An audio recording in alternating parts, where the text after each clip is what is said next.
Mesdames, Messieurs, bonjour et merci de nous rester fidèles pour suivre en notre compagnie ce nouveau numéro de La Rétro. Vous le savez, La Rétro, c'est votre magazine d'information dominicale qui dissèque à travers un acteur ou un sujet l'actualité marquante de la semaine. Et justement, on sort de la semaine de l'unité, une semaine marquée par une flopée d'activités relatives à la fête nationale célébrée chaque 20 mai.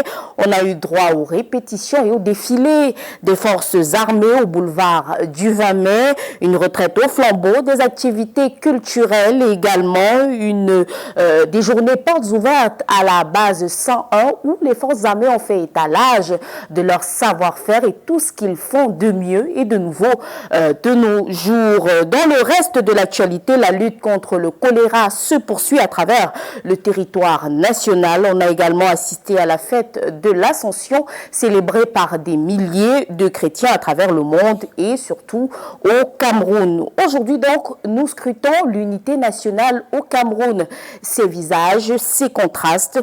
Et pour nous édifier sur ce sujet, nous recevons un universitaire pur produit camerounais. Il s'agit du professeur Armand Leka Essomba que nous recevons. Bonjour professeur. Bonjour Janice et bonjour à tous vos téléspectateurs. Bienvenue sur ce plateau. Merci beaucoup. Un habitué des plateaux. Un habitué des plateaux depuis un certain temps, mais j'ai pris un peu de recul avec toutes les responsabilités qu'on a. On n'a pas toujours l'énergie de répondre présent à toutes les invitations qui nous sont faites. Alors, vos étudiants vous appellent le DAF. Vous êtes le chef de département de sociologie de l'Université de Yaoundé 1. Vous êtes également le directeur exécutif du laboratoire camerounais d'études et de recherche sur les sociétés contemporaines. C'est-à-dire que vous avez le regard acéré pour passer en revue toutes les échéances, tous les défis qui concernent l'unité nationale au Cameroun. Oui, absolument. Ce sont des questions qui nous occupent, non seulement dans le cadre de nos enseignements à l'université, mais aussi dans le cadre des recherches que nous conduisons. Et d'ailleurs, il n'y a pas quelques jours, nous avons organisé un important colloque, d'ailleurs que vous avez couvert, je vous en remercie, sur les discours de haine et les violences au Cameroun, leur forme, leur genèse, ainsi que les solutions qui peuvent y être trouvées. Je crois que c'est en relation avec les problématiques de la fraternité, de la fraternisation ethno-communautaire qui sont en débat dans le cadre de l'unité nationale. Et nous y reviendrons dans la première dorsale de cette émission, justement, où nous allons évoquer les parcours et les dynamiques en rapport avec l'unité nationale. Mais avant, je vous suggère de regarder ce reportage, ces deux reportages de nos confrères de la rédaction qui ont été réalisés dans le sillage de la célébration de la fête de l'unité nationale. On regarde ceci, on se retrouve juste après.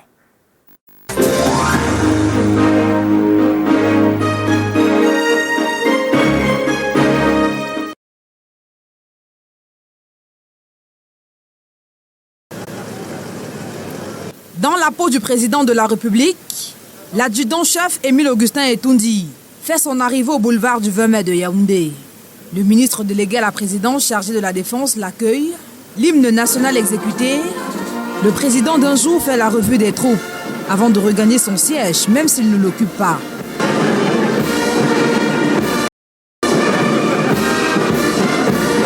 Comme il est de coutume, le défilé débutera le 20 mai prochain par celui des militaires. Si pour un premier passage, le train a duré 28 minutes, le commandant des troupes, le général Bouba Dobekrio, commandant de la 5e région militaire interarmée, donne des instructions pour que les 25 minutes prévues soient respectées à la lettre. Il faudrait donc que les écarts soient respectés. Et les écarts, nous avons relevé ça au niveau du BETAP, BESA et de la police. À l'entame de cette parade, la musique de la gendarmerie nationale magnifiera la paix et l'unité du Cameroun.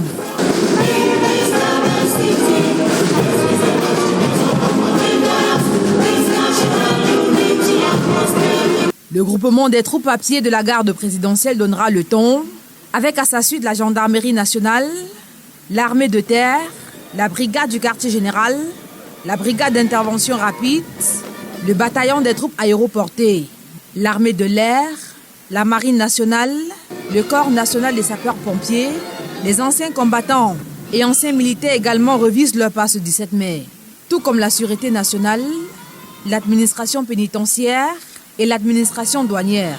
Le défilé motorisé donne également de chauffer les moteurs des différents engins de l'armée. En deuxième partie avec le défilé civil, écoles primaires, secondaires, universités privées et publiques, écoles de formation et autres partis politiques représentés à l'Assemblée nationale répondent également présents à l'appel de ces répétitions générales. Le défilé marquant la fête de l'unité le 20 mai prochain devra durer 45 minutes. Après les forces armées du Congo-Brazzaville en 2022, celles de l'Égypte sont conviées cette année pour cette célébration de la fête nationale de l'unité du Cameroun. La Grande Muette brise la glace et se laisse découvrir ici à la base aérienne 101 de Yaoundé à l'occasion des journées portes ouvertes. Dès l'ouverture, élèves, encadreurs, enfants et adultes sont curieux de percer le mystère qui entoure les différents corps d'armée. Passage obligé du stand de l'armée de l'air, ce chasseur. Puis, on fait connaissance avec le moteur. Tout à côté, la gendarmerie marque sa présence. Véhicules de combat, scènes de crime et le 113 reçoit vos appels de détresse. Nous activons immédiatement et promptement les patrouilles qui sont là sur le terrain. Au champ de tir improvisé, il pleut des balles. On essaye d'amener les gens à toucher du doigt notre matériel, à leur dire ce que nous faisons exactement. La police est présente à travers un déploiement spécial. Les enfants sont aux anges. La machine pour faire les passeports, je ne connaissais pas ça. C'est vraiment bien, on met les doigts et après on sort un passeport avec votre empreinte digitale. J'ai visité beaucoup de choses qui peuvent me donner l'aide un jour au futur. Et l'on assiste à la naissance des vocations. Des grands ont maintenu pour défendre la nation de mon pays. L'armée de terre, quant à elle, joue les encadreurs, maniement des armes, ensuite atelier allumage de feu dans la jungle. La brigade canine n'est pas en reste. C'est une expérience unique que vivent les visiteurs. L'armée camerounaise, dans tous ses compartiments, ouvre ses bras à la population. Le lien armée-nation n'est pas qu'un simple slogan. Il est passé à la phase de la matérialisation.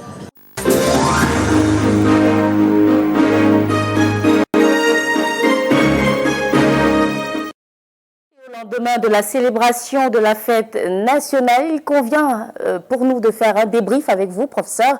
On a pu voir l'armée dans toute sa splendeur en rang serré, mais également l'armée nation aux côtés des populations. Est-ce qu'il suffit de voir cette armée-là défiler aux côtés des populations pour conclure qu'il y a unité nationale au Cameroun? Est-ce que l'unité nationale aujourd'hui est un mythe ou une réalité?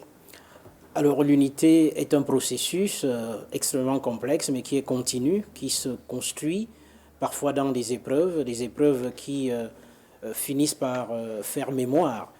Et il suffit bien sûr pas de faire défiler, mais les défilés constituent des rituels républicains qui consacrent parfois des expériences de fusion entre, disons, un corps comme celui-là qui a pour responsabilité première de protéger la République, de protéger le territoire dans ses frontières, mais aussi de garantir en grande partie la cohésion interne, et donc en luttant par exemple contre les mouvements de divorce ou les mouvements séparatistes comme on les appelle.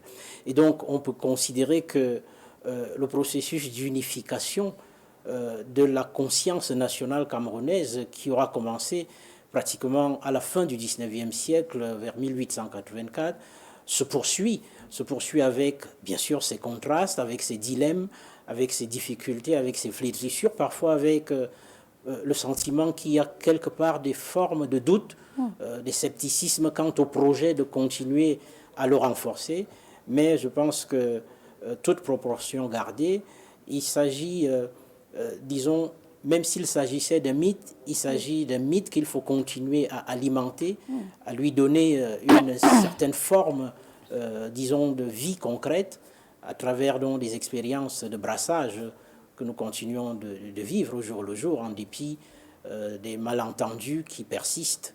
Alors aujourd'hui, le discours fraternel est très éprouvé sur le plan public. On assiste à des attaques, à des attentats, même à l'unité nationale. Est-ce qu'il est possible aujourd'hui, avec le repli identitaire, de se dire que tant qu'on n'a pas résolu le contentieux mémoriel avec nos frères camerounais, déjà parce qu'on sait qu'il y a ce contentieux-là avec les puissances coloniales, est-ce que tant qu'on n'a pas résolu ce contentieux-là mémoriel avec les plus de 300 ethnies du Cameroun, on peut parler véritablement d'unité nationale?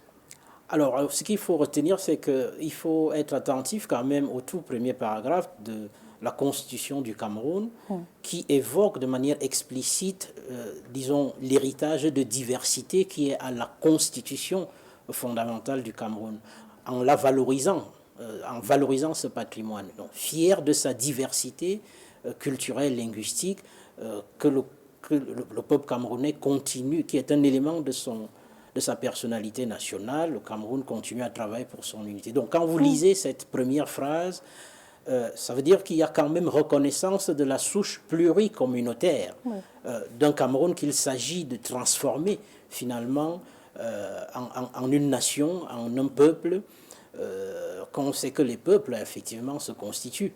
Et je crois d'ailleurs que c'est pas ça qui fait fondamentalement problème, même si, disons que ces formes de fraternité, que j'appelle des fraternités ethniques, ont précédé la nouvelle forme de fraternité civique qui a émergé avec l'invention coloniale du Cameroun, notamment en 1884. Et il s'agit donc de créer des conditions pour que cette diversité puisse cohabiter dans un même espace et identifier des formes de parenté et de continuité autour de cette diversité, en essayant chaque fois de valoriser la part de richesse contenue dans ce divers humain et culturel. Mais professeur, ça c'est ce qu'il faut faire. Comment en est-on déjà à arriver là? Quel est le diagnostic que vous, en tant que sociologue et donc observateur de ces sociétés contemporaines, vous pouvez poser? Quel est le diagnostic que vous faites de où en est-on arrivé? Est-ce que ce n'est pas un rétro-pédalage par rapport à ce qui a déjà été fait jusque-là?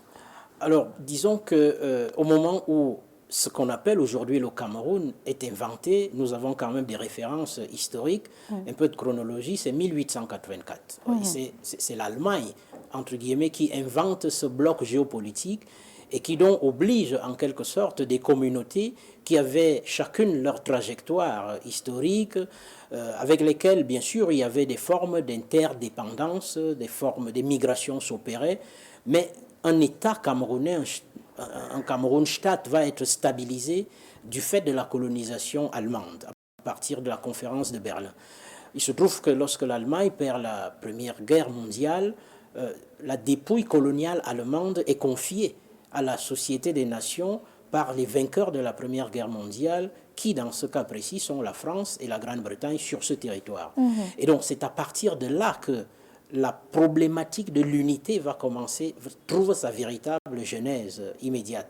C'est-à-dire que ceux des nationalistes, l'UPC et les autres, qui commençaient à former des mouvements de revendication pour l'indépendance, vont se saisir de la division comme un prétexte pour fonder le Cameroun à partir d'un mythe historique. Donc l'unité, en fait, nationale va devenir comme une sorte de mythe historique. Les sociétés ne peuvent se fonder qu'en exploitant des mythes fondateurs. Et le mythe fondateur du Cameroun va donc être l'unité nationale, puisque le programme de l'UPC évoquait de manière explicite non seulement l'indépendance, mais aussi la réunification. Ça essaie de réunir, c'est pour ça d'ailleurs que les UPCistes écrivaient toujours Cameroun avec K, non pas pour regretter la colonisation allemande, mais pour faire évocation de ce que la communauté dite internationale, la société internationale, n'avait pas à fragmenter ce territoire et ces hommes qui avaient commencé à se forger.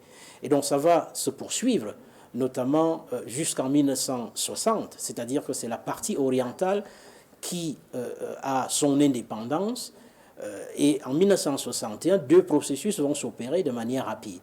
D'abord, le 11 février, comme vous le savez, on organise un référendum où une partie du Cameroun est rattachée au Nigeria. Et il faut se souvenir que ce jour, Ahidjo a fait mettre les drapeaux en berne et considérer qu'en fait, quelque part, c'était un jour de deuil national. Et d'ailleurs, je dois préciser que, selon certaines sources, les stratèges nigérians sont toujours inquiets tant que le 11 février reste une fête de la jeunesse au Cameroun. Je dois préciser à ceux qui nous écoutent que le président de la République au Cameroun, d'une manière institutionnelle, ne s'exprime que 3 fois. Il parle le 31 décembre, il parle parfois le 3 ou le 4 pour s'exprimer devant le corps diplomatique et les personnalités, les corps constitués qu'il salue, etc. Et il ne parle que le 10 février. Ce sont les 3 moments exclusifs où le président, on sait qu'on doit l'écouter. Il peut à une autre occasion s'exprimer, mais c'est à ces 3 occasions. Donc le 10 février, il s'exprime en direction de la jeunesse, une fête qui est restée une fête en quelque sorte nationale, et donc on se demande, et certains stratèges nigérians se demandent si Ahidjo n'a pas toujours voulu envoyer un message subliminal aux générations de jeunes gens pour qu'ils se souviennent que ce jour-là aussi fut quand même porté par la séparation d'une partie du Cameroun. Donc quand le 1er octobre 1961, la partie méridionale va faire le choix de rejoindre le Cameroun en étant indépendant, on va donc commencer un processus de fédération. La République fédérale du Cameroun va être inventée et c'est cette République fédérale qui va être institutionnellement dépassée par le référendum du 20 mai 1972 qui va donc consacrer en fait ce qu'on peut appeler l'État unitaire. Même si l'État unitaire, en tant que, disons, projection de se construire, disons, un État, n'est pas nécessairement l'unité nationale. L'unité nationale renvoie à autre chose. Donc l'expérience des brassages, comme vous le voyez, n'avait pas encore suffisamment été achevée. Donc, on a l'impression qu'aujourd'hui, au regard des phénomènes que nous observons, ces phénomènes révèlent très probablement l'invention inachevée de la fabrication d'une fraternité civique. C'est-à-dire que lorsque la libéralisation va arriver, les gens vont avoir à retrouver parfois les formes de solidarité ethno-situées qui constituaient une grande part de leur mémoire. Si vous ajoutez à ça la crise économique, la fin de l'État-providence dans un contexte de globalisation et de précarisation généralisée, immédiatement, comme on le dit, les ressources étant réduites, la redistribution n'étant plus suffisamment assurée, ça a contribué donc à réveiller, disons, ces anciennes solidarités et à modifier la perception qu'on avait de cette fraternité civique qui était la fraternité camerounaise. Donc, de plus en plus, les identités primordiales vont rentrer en concurrence avec les références à la camerounité et les gens vont commencer à s'interroger si ceux qui sont aux affaires ou ceux qui ont des choses à partager ne le font pas davantage pour leurs frères. Vous voyez que là, il y aura un grand glissement qui va faire que, et d'ailleurs ce sera un phénomène général dans la plupart des pays africains. Est-ce qu'on ne peut pas mettre ça sur le dos de la politique du renouveau? Parce que d'Ahidjo Abia, lorsqu'on évalue la trajectoire, on a l'impression qu'il y a eu quand même un recul sur le plan de la promotion de l'unité nationale. Justement, vous avez évoqué la perspective historique, mais également il y a une perspective socio-politique et même humaine qui meut ces mouvements contradictoires. C'est-à-dire que dans la société, on observe qu'il y a des mariages interethniques, il y a un brassage culturel certain, mais à des niveaux de gouvernance et même sur la scène publique et politique nationale, on observe quand même de véritables fractures. Quelle est la lecture du sociologue? Oui, alors effectivement, il se trouve que lorsqu'on compare, disons, les deux régimes, sans les juger, ils sont situés au carrefour de plusieurs contextes, des contextes qui sont tout à fait différents. Il faut savoir que de 1966 pratiquement à 1989, c'est quasiment le parti unique. C'est un État en fait dictatorial où personne n'a la liberté de choisir. Et d'ailleurs, depuis 1966, il existait dans la législation une forme de répression par rapport au mouvement de solidarité ethno-régionaux. Et donc, avec la libéralisation de la vie sociopolitique, vous voyez qu'il y aura beaucoup plus de possibilités pour les gens de réveiller et de renouveler ces formes ces formes de solidarité. Et donc, à partir du moment où la libéralisation de la vie sociopolitique va intervenir, alors ça va créer d'autres types de pressions, notamment auprès des acteurs politiques. Donc, les gens seront un peu plus pragmatiques. L'équilibre régional. L'équilibre régional, c'était déjà conçu à l'époque d'Ahidjo. C'était une pratique, disons, de discrimination positive, notamment dans la sélection des élites publiques, pour renforcer le rapport, la perception nationale de l'État. Sauf qu'on assiste aujourd'hui à des effets pervers de cette politique-là. Est-ce que ce n'est pas l'occasion justement de revoir, de repenser la gouvernance? Oui, naturellement, je suis de ceux qui pensent que c'est un atavisme institutionnel, la politique d'équilibre régional, qui en fait aujourd'hui, je crois, doit profondément être réformée, pour la simple raison que ce qui se passe, c'est qu'elle fait l'objet des instrumentalisations, en fait, qui renforcent beaucoup le scepticisme de la plupart des jeunes générations d'aujourd'hui. Je dois vous prendre un exemple. Si vous avez un jeune homme qui a fait toute sa scolarité dans des grands centres urbains, il est au même niveau que tous les autres. Et donc on n'a pas besoin, dans le cadre par exemple des concours ou je ne sais pas moi quoi, de le mettre nécessairement en compétition avec quelqu'un de son village juste parce qu'ils ont parfois le même nom ou leurs parents viennent de la même région. Je crois qu'il faut avancer vers d'autres formes d'équilibre en tenant en compte un certain nombre de facteurs qui sont aussi des facteurs sociaux, c'est-à-dire ou géographiques par exemple. Quelqu'un qui a fait ses études dans l'extrême sud ou dans l'extrême nord, sans parfois électricité, sans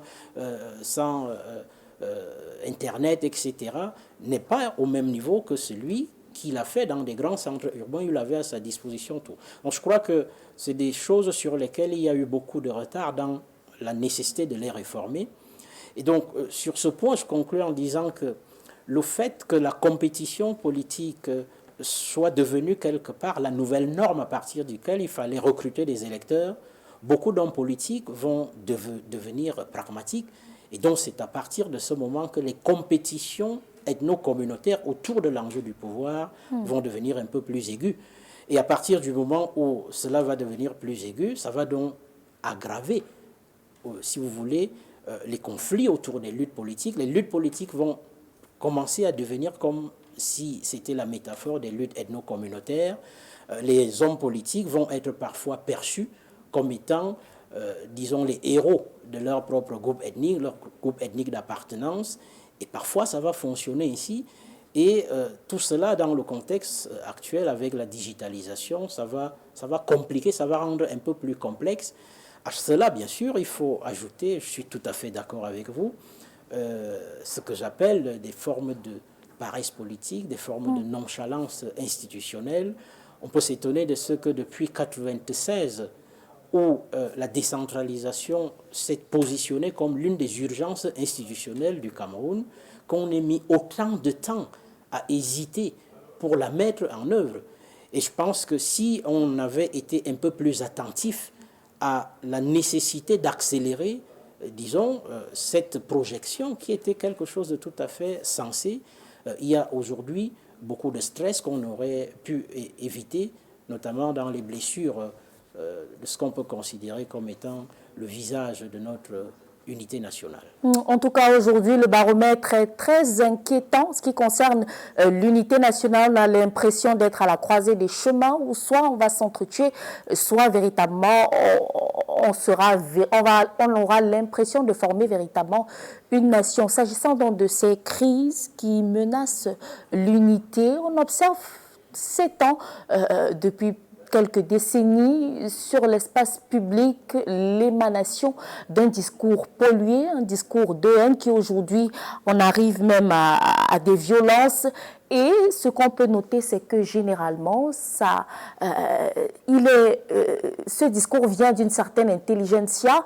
Ce n'est pas du tout des gens qui sont analphabètes ou bien qui ne se rendent pas compte de la réalité du terrain, des gens, des intellectuels qui sont cités en exemple et pourtant qui tiennent un discours qui ne va pas vers la consolidation de cette unité nationale vers laquelle on tend. Il a fallu créer certains organismes avec les crises internes que traverse le Cameroun, la crise au Nozo, également au nord, la zone du Septentrion.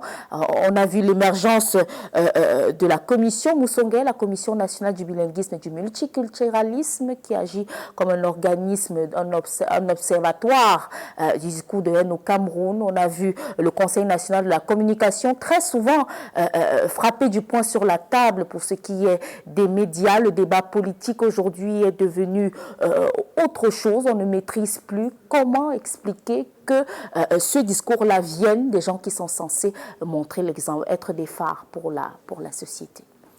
Alors effectivement, cela fait partie quelque part des mystères de ce qu'on peut considérer comme l'être humain. Et surtout, et ça nous fait peut-être aussi nuancer un certain nombre d'illusions. L'illusion a parfois été que chaque fois qu'on monte en connaissance, on grandit en humanité, en esprit, on finit par s'assagir progressivement. Sauf que les expériences que nous observons, que ce soit à travers ce que vous évoquez, que ce soit dans d'autres expériences, parfois à travers le monde, c'est que ce sont parfois des gens qui sont réputés éclairés, qui vont finir par, en quelque sorte, instrumentaliser un certain nombre de passions qui sont enfouies en chacun d'entre nous. L'homme est constitué à partir de deux pôles, un pôle moral et altruiste et un pôle égoïste où se cache une grande part de ses instincts, et ces instincts sont parfois des instincts de suicidaires, des instincts de mort, des instincts de haine parfois. Et donc il arrive très souvent que devant un certain nombre de malentendus, certains de ces malentendus conduisent à de graves incompréhensions, les incompréhensions conduisent à des tensions, et les tensions, si elles ne sont pas gérées, conduisent donc à des crises, à des affrontements, et parfois cela peut conduire à des fratricides.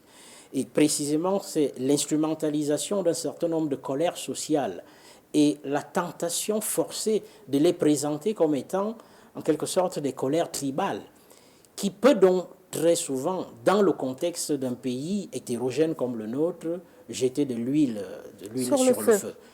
Donc il faut toujours, et ça c'est dû en fait à ce que j'évoquais un peu plus haut, c'est-à-dire que le processus de fraternisation socio-civique qui avait commencé pratiquement avec 1884, 1960, etc., ne s'est pas complètement achevé.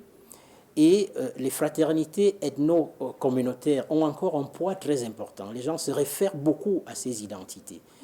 Et si vous prenez un cas précis qui fait beaucoup de débats aujourd'hui, notamment autour de la question foncière, et cette question foncière, elle se pose de manière prioritaire dans des grandes agglomérations urbaines qui sont marquées par une expérience. Des gens ont migré, des gens se sont installés parce qu'il fallait fabriquer l'État. Et l'État s'est essentiellement fabriqué dans des grandes villes. Le processus de métropolisation et dans la marchandisation de la transaction foncière s'y est ajouté. Et l'État n'a pas toujours su réagir à temps pour apporter des correctifs, notamment dans nos différentes réglementations. Et donc, du coup, ça a parfois donné l'impression que à partir de ce qu'on peut considérer comme un capitalisme foncier vorace, on a fait croire aux gens qu'on les dépossédait de leur terroir ethnique. Et donc, c'est des choses qui pourraient alimenter effectivement, qui alimentent des controverses et qui peuvent alimenter des fratricides, surtout si l'État n'intervient pas à temps pour clarifier un certain nombre de choses. Et l'une des choses qu'il va falloir clarifier, bien sûr avec l'intervention, l'appui, si on le souhaite, des spécialistes en sciences sociales, c'est cette évocation constante de la notion de population autochtone, des minorités, des choses qui, en étant constitutionnalisées, ont parfois été interprétées de manière extrêmement équivoque et extrêmement perplexe. Et le fait qu'on n'ait pas encore donné un véritable contenu et une compréhension équilibrée à la notion constitutionnalisée d'autochtone peut donner l'impression qu'il existe des allogènes dans un même pays, qu'il existerait une frontière interne entre des allogènes et des autochtones. Et donc, je crois que toute l'ambiguïté du Cameroun dans l'effort de construction de sa citoyenneté républicaine se trouve à ce niveau-là. La nécessité de clarifier d'abord un certain nombre de mots qu'on a parfois importés, parce que c'était aussi des mots à la mode. Comme quoi? Il y a un contenu que notamment l'ONU donne à ce qu'on appelle les populations autochtones. Lorsque cela est rapidement mobilisé ici, notamment dans l'évocation qu'on en fait dans la Constitution, c'est bien le terme qui est utilisé, population autochtone. Et là, dans ce cas précis, à quoi renvoie cette notion? Tant qu'il n'y a pas de clarté sur ce à quoi renvoie cette notion, vous n'allez pas reprocher aux gens de mettre tout et n'importe quoi. Et là, précisément, ça peut donner lieu à des formes, disons, d'intolérance. Et c'est ça qui participe à rationaliser, à produire et à légitimer un certain nombre de lexiques à connotation parfois xénophobes à l'intérieur même de notre propre terroir. Et puisqu'on parle de ces éléments qui nourrissent le discours de haine à travers le Cameroun, du nord au sud, de l'est à l'ouest, on va se permettre de regarder quelques éléments qui quand même poussent à réfléchir avec le mot de gouvernance politique, la façon même de faire la politique, qui pousse certains politiques à rentrer dans leur village, dans leur région et à polariser l'attention des populations autour de la chose ethnique. On regarde ceci et on se retrouve juste après.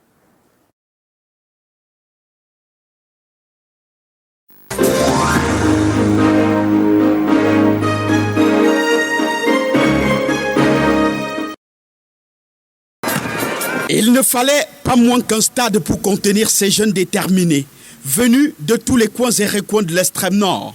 L'appel à la mobilisation a été lancé par le jeune le plus illustre de la région, Manaouda Malachi. Quand il arrive là, la symbiose est totale.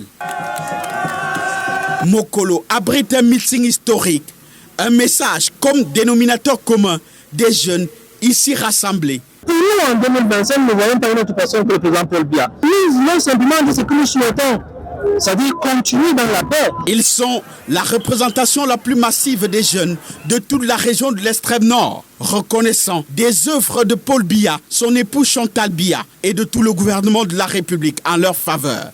Ils sont passés par délégation, chacune déclinant le vœu des siens à soutenir la candidature de Paul Biya en 2025 et à œuvrer pour sa réélection. La jeunesse de l'extrême nord, dis-je, réunie aujourd'hui à Mokolo pour la candidature de son Excellence Paul Biya. La jeunesse du Djamare est derrière le RDPC et demande la candidature de son Excellence M. Paul Biya en 2025. Des messages compilés dans une déclaration lue et assumée. Mokolo est l'amorce d'une initiative qui va au-delà de la région. Si nous avons mis en place une plateforme nationale de la jeunesse pour le soutien de la candidature de son Excellence Paul Biya en 2025, il y a une action d'éveil qui continuera à travers l'ensemble du territoire. Par leur diversité culturelle, la région fait de ce meeting un véritable moment de communion avec quelques ambiances modernes au menu. Ces dernières années, le vivre ensemble et la cohésion nationale tant enviée au Cameroun se sont effrités grâce à l'inspiration malsaine des propos haineux utilisés contre d'autres groupes ethniques. Face à la presse, ce 17 mai 2023 à Yaoundé, le ministre de la Communication expose l'une des causes de ce phénomène obscurantiste boosté par les réseaux sociaux. Les enjeux politiques sont une des causes majeures de cette dérive que nous constatons dans le langage politique et qui se traduisent par les discours de haine. Aux côtés du porte-parole du gouvernement, le président de la Commission nationale pour la promotion du bilinguisme et du multiculturalisme, prenant la parole, Peter Mafani Moussongue souligne que le Cameroun compte près de 280 groupes ethniques, tout en rassurant qu'au quotidien, la Commission travaille avec les acteurs de la société civile afin de s'aimer les graines du vivre ensemble. Le ministre de l'administration territoriale, pour sa part, prévient. Les adeptes de la manipulation ethnique feront désormais face à toute la rigueur de la loi. Après cette période de sensibilisation, d'éducation, il va falloir frapper pour que les gens comprennent qu'on ne peut vraiment pas jouer avec l'avenir de ce pays. Et afin que nul n'en ignore, le Code pénal camerounais punit les auteurs des discours haineux en son article 241.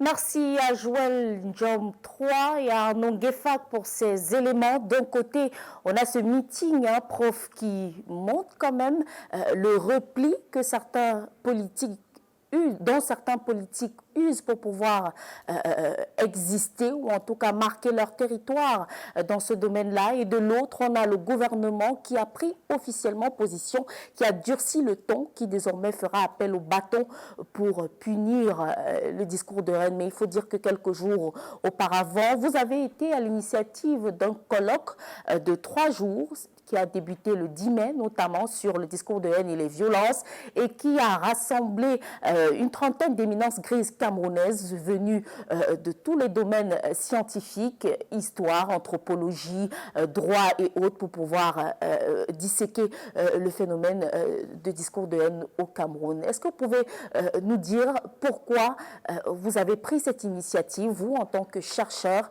et quelles étaient les visées de ce colloque-là? Alors, du 10 au 12 mai, effectivement, des semaines qui nous ont précédés, le département de sociologie de l'Université de Yaoundé 1, avec le laboratoire camerounais d'études et de recherche sur les sociétés contemporaines, en partenariat avec une organisation de la société civile, DeFi Head Now, ont donc organisé ce colloque qui a été pensé depuis plus d'1 an, indépendamment des polémiques médiatiques immédiates qui ont alimenté à nouveau ces problématiques.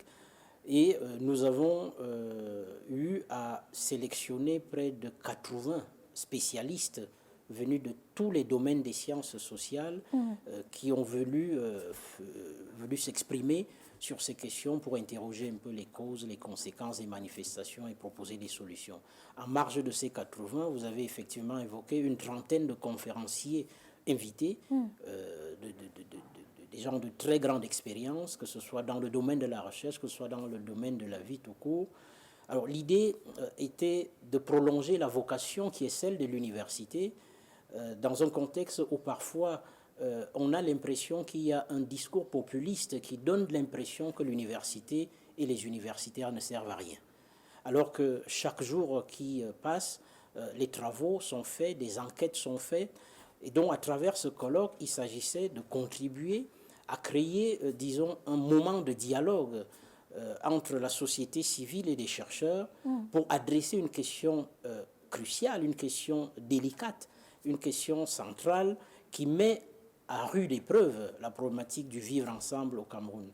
Et donc, nous l'avons imaginé un peu sous la forme d'un symposium, d'un grand colloque. Et je crois que ça a été un très grand succès. Et je suis heureux d'ailleurs que le gouvernement ait fait, il y a quelques jours, une déclaration sur cette question, ce qui prouve que, même si ce n'est pas nous qui avons participé à, disons, à influencer un tel agenda, ça veut dire quand même que ce fut une intuition importante. Et donc, la plupart des collègues qui sont venus participer sont unanimes de ce que, même si on ne dispose pas d'un observatoire qui est chargé, disons, de repérer, de comptabiliser, c'est des phénomènes qui, disons, d'un point de vue empirique, on se rend bien compte que c'est des phénomènes qui sont en nette progression. Ils sont d'autant plus en nette progression que ces problématiques sont facilitées par le processus de digitalisation, c'est-à-dire que la spatialité numérique, qui est devenue une nouvelle réalité aujourd'hui, fait que, finalement, de nouvelles notabilités se sont découvertes, dont n'importe qui, à n'importe quel moment, peut dire n'importe quoi sur des réseaux sociaux. Et comme on n'a pas toujours le temps de vérifier si cela est vrai ou si ce n'est pas vrai, tout le monde rentre dans le jeu qui consiste à partager, ça provoque des émotions, ça provoque des mécontentements.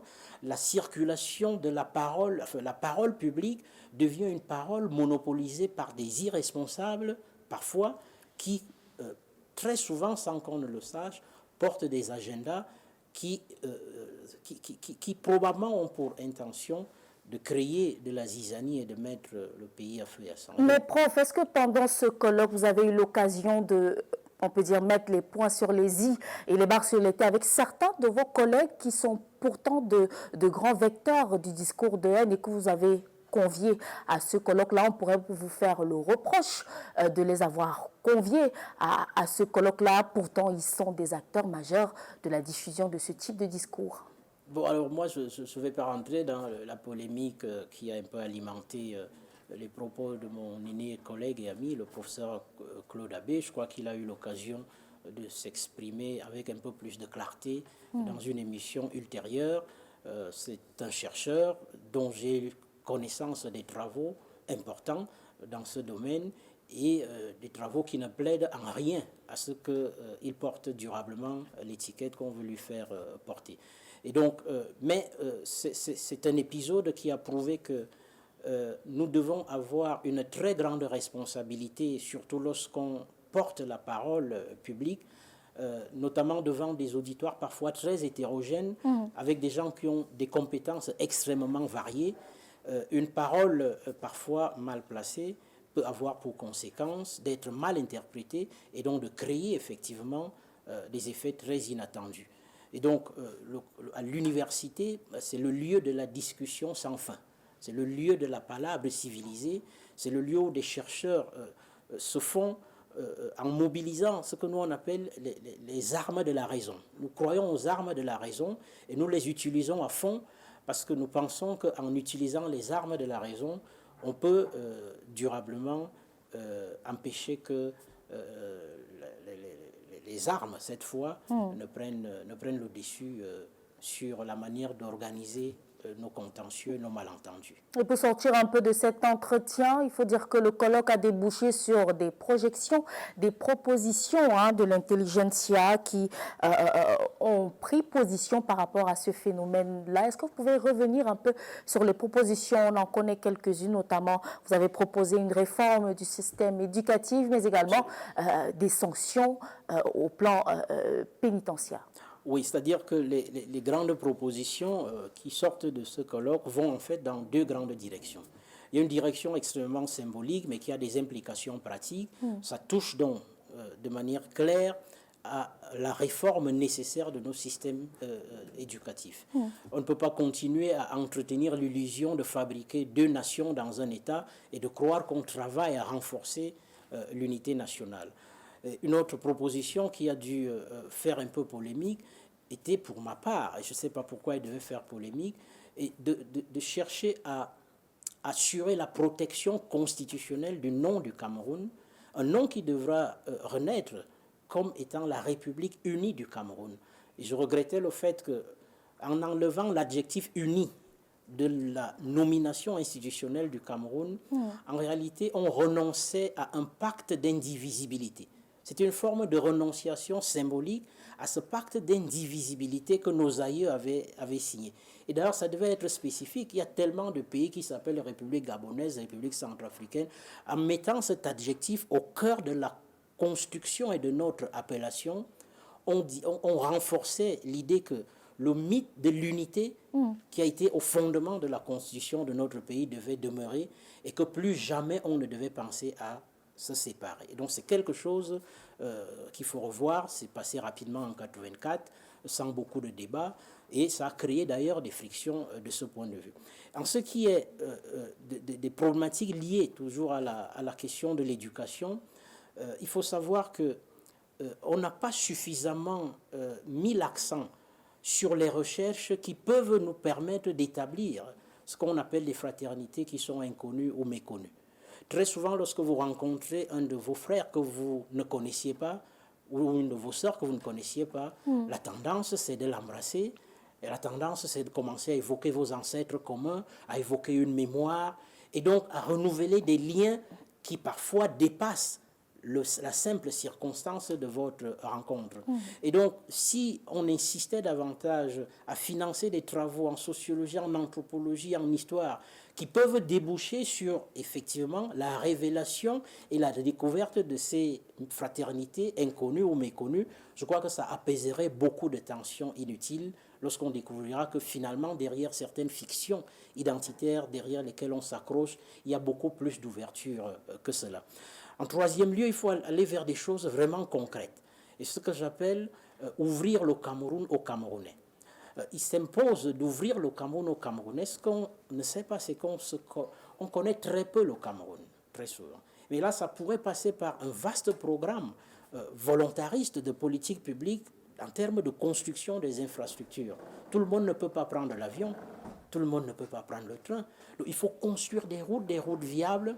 Il faut mettre en route ce que j'appelle des politiques d'hospitalité, c'est-à-dire mettre partout, non seulement dans les grands centres urbains de nos différentes régions, mais aussi dans les villes intermédiaires, créer des lieux qui peuvent accueillir tous les Camerounais, qui peuvent permettre aux Camerounais de circuler, de se rencontrer, de se connaître et finalement de banaliser ces formes de spécificité qu'on croit être les frontières entre nous. Donc c'est en créant ces ponts qu'on peut rendre possible la rencontre des cultures, la rencontre des humanités et la rencontre des mémoires. Et ce n'est donc en faisant ça qu'on peut également accélérer, qu'on doit également accélérer le processus de décentralisation.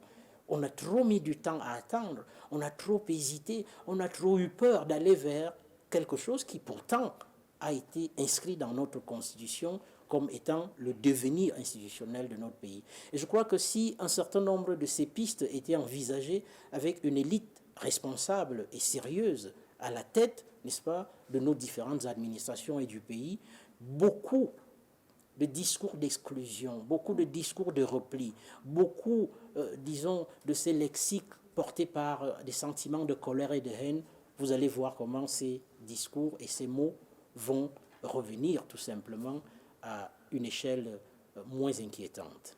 Merci pour ces propositions. C'est donc les recommandations des sciences sociales à opposer, bien sûr, au discours de haine, en tout cas à prendre en considération.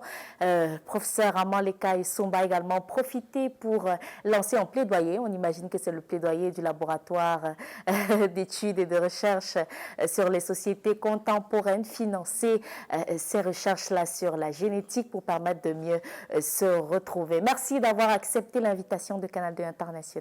C'est moi qui vous remercie. On vous souhaite bon retour à votre bibliothèque au sein de l'université de Yaoundé 1. On passe également le coucou à vos étudiants qui vont certainement vous suivre. Quant à nous, on se retrouve dans une prochaine édition de la Rétro, certainement dimanche prochain. Restez en compagnie des programmes de Canal 2 International. À bientôt.